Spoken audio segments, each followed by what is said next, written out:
Iminsi 33 irihiritse radiyo Ijwi ry'Amerika ihagaritse kuvuga. Abantu benshi bari basanzwe bayikurikira ku mirongo itandukanye, haba kuri FM, kuri shortwaves cyangwa kuri rindi koranabuhanga, bakomeje kwibaza uko byagenze. Hari abaketse ko ari ikibazo cya tekinike nk'uko bisanzwe bimenyerewe ku byuma by'isakazamakuru. Gusa guhagarara ukwezi kurenga byo ntabwo bisanzwe. Ibisobanuro ku mvano ya byose nta handi mwabisanga, ni kuri Mukerarugendo TV, televiziyo yanyu. Tubahaye ikaze muri aka kanya kugira ngo tubavire imuzingo ku cyatumye radiyo VOA ishyirwa ahacecekerwa. Tubibutse gukanda subscribe, like, share, ari nako mwandika muri comments ibitekerezo bigamije kutwubaka no kutwuzuza.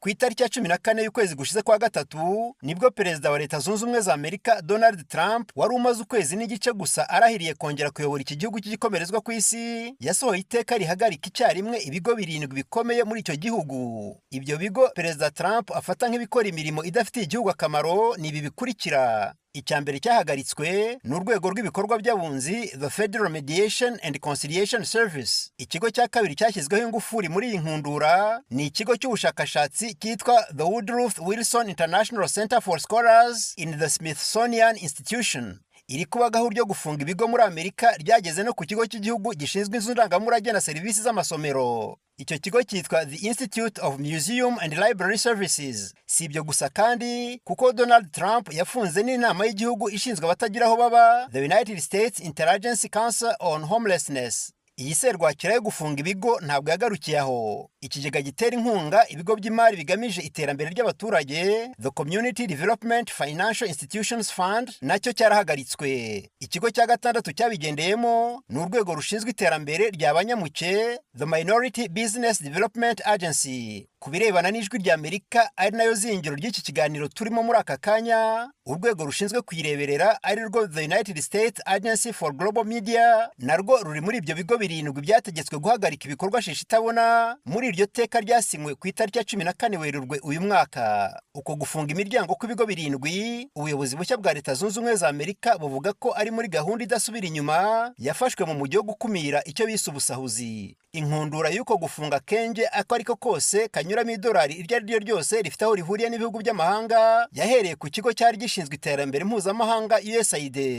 Iki kigo cyambuwe ubushobozi bw'amafaranga gisigarana gusa 13% by'ingengo y'imari cyari gisanzwe gikoresha. Aha niho benshi batangiye kubona ko ubuyobozi bwa Donald Trump ndetse n'urwego yashyizeho rwitwa DOGE nta mikino. DOGE ni impine y'amagambo y'icyongereza ariyo Department of Government Efficiency, bisobanuye ishami rishinzwe guharanira imikoreshereze inoze y'umutungo w'igihugu. Uru rwego ruyoborwa n'umutagire Elon Musk, umukire wa mbere ku isi. Uyu mucuruzi ufite umutungo ungana na miliyari 433 z'amadolari y'Amerika yagaragaje ko ari magara ntusige wa Donald Trump guhera mu rugendo rwo kwiyamamaza kugera muri iki gihe. Bavuga ko bari gusoma ku ntango y'ibyiza bagezeho nyuma yo kugera ku ntsinzi y'amatora bamaze kubirindura umudamu w'umudemokrate Kamala Harris. Twigarukire ku ihagarikwa rya Voice of America, radiyo ya guverinoma ya Leta Zunze Ubumwe za Amerika. Iyi radiyo yari imaze imyaka 83 yumvikana hirya no hino ku isi, yashinzwe na guverinoma ya Leta Zunze Ubumwe za Amerika mu rwego rwo guhashya icengezamatwara ry'abanazi mu ntambara ya kabiri y'isi yose. Ubu tuvugana, iyi radiyo yari yarashyizweho n'ubuyobozi, nanone yakuweho n'ubuyobozi ku ngoma ya kabiri ya perezida w'umurepublikani, umushoramari Donald Trump. Ku gisobanuro cy'uko VOA nta kamaro ifitiye Leta Zunze Ubumwe za Amerika n'abaturage b'iki gihugu, Donald Trump n'abajyanama be ba hafi bongeraho ko iyi radiyo n'ubundi isanzwe ibogamiye ku ruhande rw'abademokrate. Kuri Trump, Ijwi ry'Amerika igomba guceceka, amagambo agashira ivuga, agahinda kagashira.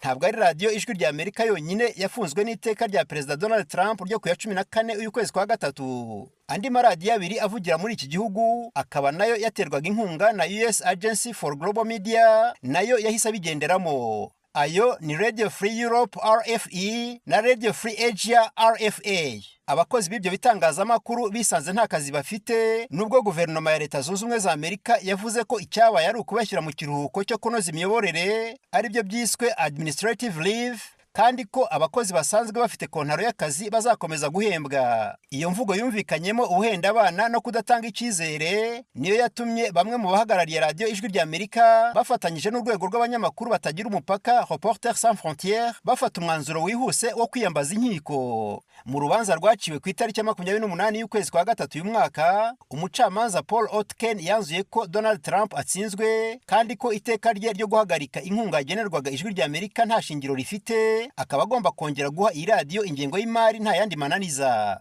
Umuyobozi w'ishami rya Reporters sans frontières muri Leta Zunze Ubumwe za Amerika Clayton Weimers yatangaje ko uyu mwanzuro w'urubanza ari igitego cy'umutwe batsinze abashakaga gucecekesha ubwisanzure bw'itangazamakuru, yongera kwibutsa Donald Trump kurekura amafaranga VOA ikeneye kugira ngo yongere gukora bidatinze. Mu gihe Ijwi ry'Amerika ritegereje kureba niba icyemezo cy'umucamanza kizashyirwa mu bikorwa, ibirebana na Radio Free Europe byo byongeye gusubira mu buryo. Inkuru nziza nuko iyi radio RFE yamaze gusubukura ibiganiro byayo nyuma yuko nayo itsinze Donald Trump mu rubanza rufitanye isano no kwihagarikira inkunga. Radio Free Asia nyuma yo kubona mugenzi wayo Radio Free Europe igamburuje ubuyobozi bwa Leta Zunze Ubumwe za Amerika, nayo yahise yiyambaza urukiko ngo irebe ko nayo yadohorerwa. Mu ncamake y'ibyo tumaze kubasobanurira, dore uko bihagaze muri uyu mwanya. Radio Ijwi ry'Amerika yatsinze urubanza rwayo, ariko ntabwo irasubizwa ingengo y'imari yatuma yongera gusubukura ibiganiro byayo.